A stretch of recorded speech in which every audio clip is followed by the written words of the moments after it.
नहीं, ये खबर जब मुझे सुनने को मिली कि प्रधानमंत्री माननीय श्री नरेंद्र मोदी जी ने ट्वीट करके ट्विटर के ऊपर ये मैसेज दिया है कि राजीव गांधी खेल रत्न का पुरस्कार का नाम मेजर ध्यानचंद जी के नाम पर दिया जाएगा। और वो जिस दिन दिया जाएगा वो दिन होता है मेजर ध्यानचंद जी के बर्थडे का, जो 29 अगस्त को सारा देश सोल्लास मनाता है।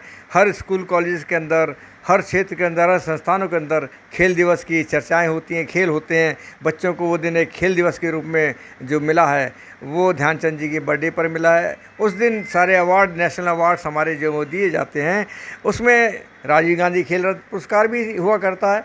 और उस पुरस्कार का नाम हमारे प्रधानमंत्री जी ने मेजर ध्यानचंद खेल रत्न पुरस्कार रख दिया है।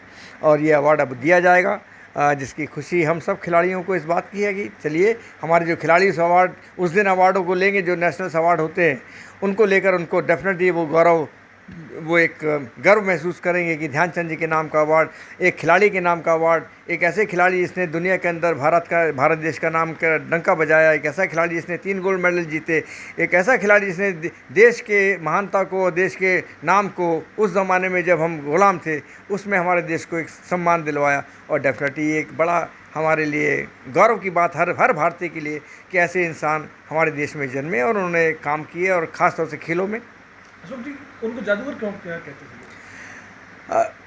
उनके ज़िंदगी में शुरुआत के दौर में जब जिन्होंने सिपाही के तौर पर अपना नौकरी शुरू करी, तो उनको प्रैक्टिस करनी पड़ती थी। शाम को दिन भर उनकी नौकरी जो चलती थी वो चलती थी, शाम को शौकिया हर वहाँ पर जो सैनिक था उसको खेलना पड़ता था और मैदान के ऊपर खेलना पड़ता था, क्योंकि ध्यानचंद जी ने झांसी हीरोज़ क्लब पे प्रैक्टिस करी हुई थी।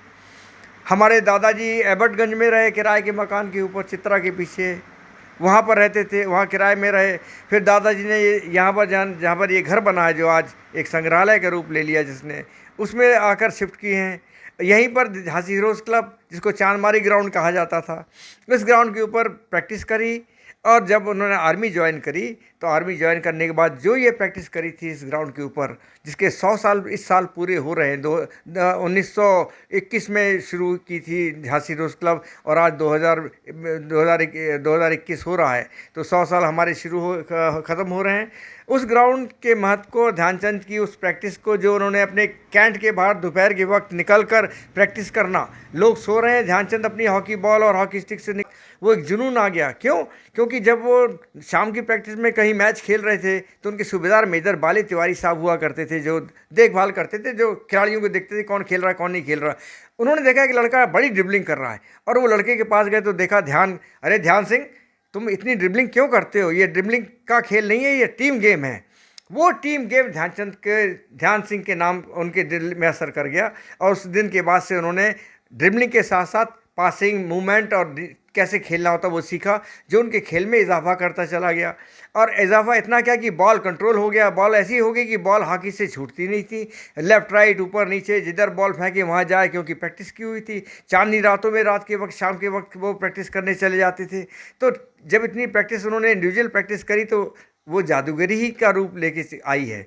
और उसने जब 1928 के पहले ओलंपिक में जब ध्यानचंद अपनी टीम को लेकर गए, भारत की टीम को के साथ गए हैं, तो वहाँ के लोगों ने पहले दिन से ही इनके खेल की तारीफ़ करनी शुरू कर दी। वो इसलिए तारीफ़ करनी शुरू की, भारतीय खिलाड़ियों की तारीफ़ करनी शुरू कर दी कि इतने अच्छी फिटनेस, इतना अच्छा खेल, इतना अच्छा आपस में तालमेल। और हॉकी, जो आज की हॉकी हम खेल रहे हैं, वो उस ज़माने में 1928 में हमारी टीम खेल कर आगे विदेशों में, तो एक बहुत बड़ा असर करके आई है। वहाँ का मेडल हमने जीता है। मेडल जीतने के बाद 1932 का ओलंपिक खेलने गए। 1932 में गए तो पोस्टर लगे थे अमेरिका के अंदर, 2 भाइयों को देखने आइए जिन्होंने जादूगरी की एक खेल दिखाने के लिए आए हैं भारत से।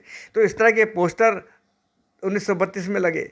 1936 का ओलंपिक हिटलर के ज़माने में हुआ, जो सबसे चर्चित रहा, और चर्चित होता भी क्यों नहीं, क्योंकि हिटलर ने अपने उस देश के अंदर ये जताने की कोशिश की कि मैं रण के अंदर, फौज अपने समर के अंदर, रण के अंदर तो मैं बहुत ऊपर हूँ ही, मैं खेल के मैदानों में भी बहुत महारत हासिल है मुझे। लेकिन उसकी सारी महारत, सारी दम्भ जो है, उसका अहंकार जो है, भारत की उस गुलाम टीम ने, जिसके कप्तान मेजर ध्यानचंद, उस टाइम वो सिर्फ लांस नायक थे, छोटे से, उसमें ध्यानचंद जी को कप्तान बनाया गया और उसमें उन्होंने पार्टिसिपेट किया।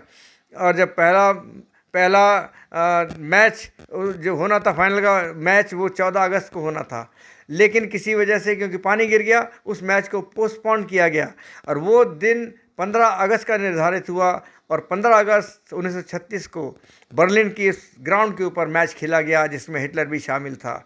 और हिटलर बैठा मैच देख रहा था क्योंकि वो श्योर था कि जर्मन की टीम हमारे छोटे छोटे जिनके पास कपड़े नहीं, जिनके पास खाने को नहीं है, उनको हमारी टीम हरा देगी।